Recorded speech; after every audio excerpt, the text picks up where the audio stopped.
Tata just killed India's best airline to save its worst. In November 2024, Vistara, the carrier widely considered the best airline India has ever produced, flew its final flight and disappeared forever. It was punctual, premium, and ranked among the top airlines in the world. So why did its own parent company shut it down? The answer involves a $70 billion aircraft order, a 7-decade-old corporate ghost, and a gamble so audacious it might already be falling apart at 35,000 feet. To understand why this happened, you have to understand what Tata actually bought in 2022. For approximately $2.4 billion, the Tata Group reacquired Air India from the Indian government, ending 69 years of state ownership. On paper, it looked like a homecoming. Tata had founded the airline back in 1932 before the government seized it in 1953. But what Tata inherited wasn't an airline. It was a corporate corpse with wings, 17 consecutive years of losses, over 60,000 crore rupees in accumulated debt, a reputation so toxic that Indian travelers actively paid more to avoid flying it. Tata had a choice: slowly rehabilitate the brand or sacrifice something else entirely to fix it overnight. They chose the second option, and the thing they sacrificed was their own crown jewel. For nearly 70 years, Air India was a national embarrassment that Indians had simply learned to live with. Under government ownership, the airline operated on a logic that had nothing to do with passengers. Crew members had lifetime tenure regardless of performance. Aircraft were assigned to politically convenient routes. Maintenance was deferred to balance quarterly books. In-flight entertainment screens went dark and stayed dark for years. Bathrooms flooded on long-haul flights. Crew were notoriously indifferent because they had no commercial reason to care. Therefore, by 2017, the Indian government was actively trying to give the airline away. 2 privatization attempts failed. Nobody wanted it. Then, in October 2021, Tata returned with a winning bid of 18,000 crore rupees. The deal closed in January 2022. But here is the brutal reality Tata walked into. They didn't just inherit broken planes. They inherited a workforce of over 12,000 employees who had spent decades in a system where excellence was punished and apathy was rewarded. Therefore, Tata realized something terrifying. You cannot fix a culture like that by writing memos. You cannot retrain 70 years of bureaucratic muscle memory in 2 years. So Tata reached for the only lever big enough to move the problem: money. And in February 2023, they pulled it. Then Tata did something nobody saw coming. Air India announced an order for 470 aircraft, 250 Airbus jets, 220 Boeing jets, a total price tag of approximately $70 billion at list prices. It was the largest single aircraft order in commercial aviation history at the time, bigger than anything Emirates had ever signed, bigger than American Airlines. On the surface, this was a declaration of war against Emirates, Qatar Airways, and Singapore Airlines. Tata was telling the world that India would no longer cede its premium international traffic to Middle Eastern hubs. But here is where the math breaks down. The aircraft order solved a hardware problem. Air India's actual problem was software, because new Boeing 787s and Airbus A350s don't fix indifferent crew. They don't fix broken cabin culture. They don't fix the moment a passenger asks for water and is ignored for 40 minutes. In April 2024, the cracks appeared publicly. An Air India flight from Bengaluru to San Francisco departed with over 90 in-flight entertainment screens broken. Passengers paying premium fares on a 14-hour flight stared at black screens. Social media erupted. The brand damage was instant. Therefore, Tata faced a problem no aircraft order could solve. They had bought the most expensive fleet in aviation history, and they were still losing the experience battle to airlines flying older planes. They needed premium culture, and they needed it immediately. There was only one place to get it, and it was already inside the Tata Group. But here is where the story breaks open. The premium culture Tata needed already existed inside one of their own subsidiaries, Vistara. Launched in 2015 as a joint venture between Tata and Singapore Airlines, Vistara had become everything Air India wasn't: punctual, pristine, trained to Singapore Airlines standards. By 2023, Vistara was the only Indian airline ranked in the global top 20 by Skytrax. Indian travelers loved it. Business travelers paid premium fares specifically to fly it. It was, by every measurable standard, the best airline airline India had ever produced. So Tata made a decision that stunned the aviation world. They would not let Vistara grow into India's global premium carrier.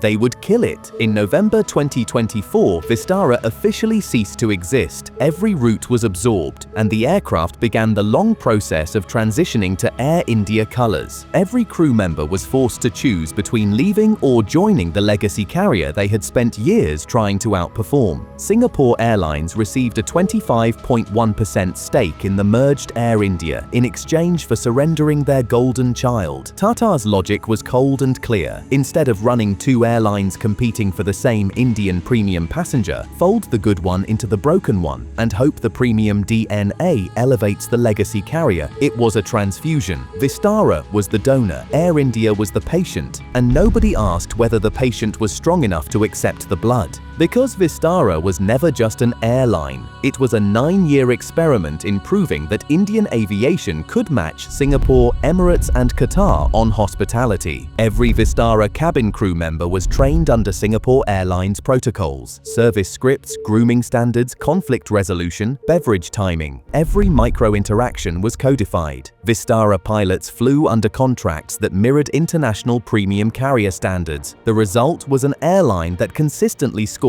over 90% on-time performance and customer satisfaction ratings that no other Indian carrier had ever touched. And Tata's gamble was that this culture, this carefully constructed ecosystem of standards, could survive being poured into a vessel that had spent 70 years rejecting exactly those standards. Industry analysts immediately flagged the danger. The receiving organization, Air India, had roughly 3 times more employees than Vistara, 3 times more entrenched habits, 3 times more legacy contracts. The mathematical reality of cultural mergers is brutal. The larger culture almost always absorbs the smaller one, not the other way around. Therefore, the question that defined the entire merger was no longer whether Vistara could elevate Air India. The question was whether Air India's bureaucratic gravity would simply pull Vistara's standards down to its own baseline. Tata was betting billions and the future of Indian premium aviation on the answer. And within months of the merger announcement, that answer started arriving in the worst possible way. And then the pilots rebelled. In April 2024, months before the official merger date, Vistara pilots were presented with new employment contracts designed to align their pay structures with Air India's legacy framework. The new contracts reduced fixed pay and shifted compensation toward flying hour incentives. Vistara pilots saw what was happening. They were being downgraded to match the lower legacy standard, rather than Air India pilots being upgraded to match Vistara. Therefore, over 100 pilots called in sick on the same weekend. 50+ flights were cancelled daily. Passengers were stranded across India. The Indian Aviation Ministry intervened. The crisis was patched within 10 days, but the signal it sent was deafening. The cultural collision had begun, and the premium side was already losing. The cabin crew situation was worse. Vistara flight attendants, trained under Singapore Airlines standards, were now being scheduled alongside Air India crew who had spent decades operating under government-era contracts. The two groups had entirely different ideas about what service meant. Vistara crew found themselves operating alongside colleagues who had spent decades under a deeply entrenched, vastly different service culture. Therefore, the very thing Tata had bought Vistara to inject into Air India was being actively diluted by the receiving culture. Then came the operational reality. By mid-2024, customer complaints against the merged Air India entity were climbing. Broken seats, delayed luggage, inconsistent service between flights. Passengers couldn't tell anymore whether they were flying the new Air India or the old one. And this is where it all started falling apart. Singapore Airlines swapped their stake in their coveted airline for a 25.1% holding in the merged, vastly more complicated legacy carrier. The partner who had built Vistara was now publicly writing down the value of the deal that destroyed it. Tata had not engineered a transfusion, they had engineered a contamination going in both directions. Which brings us back to the airport. The fundamental problem with Tata's strategy is that long-haul aviation dominance is not won in boardrooms or aircraft order announcements. It is won in 10,000 micro-interactions per flight flight, the smile at boarding, the water offered before it is asked for, the lounge that actually feels premium, the transfer that doesn't feel like a fight. Emirates and Qatar Airways are not afraid of Air India's $70 billion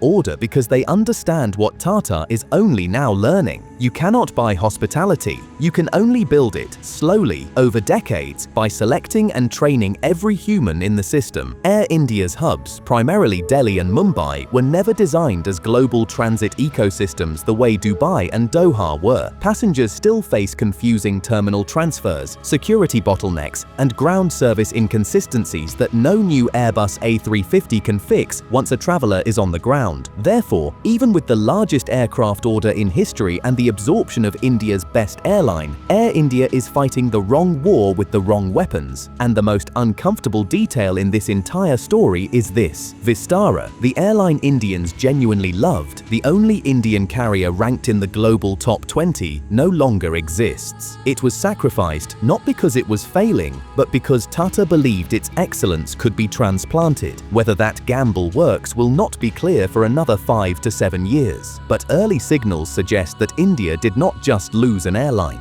India may have lost the only proof it had that an Indian carrier could compete with the best in the world. And nobody, not Tata, not Singapore Airlines, not the Indian government, has answered the one question that matters: what happens if Air India still doesn't get better?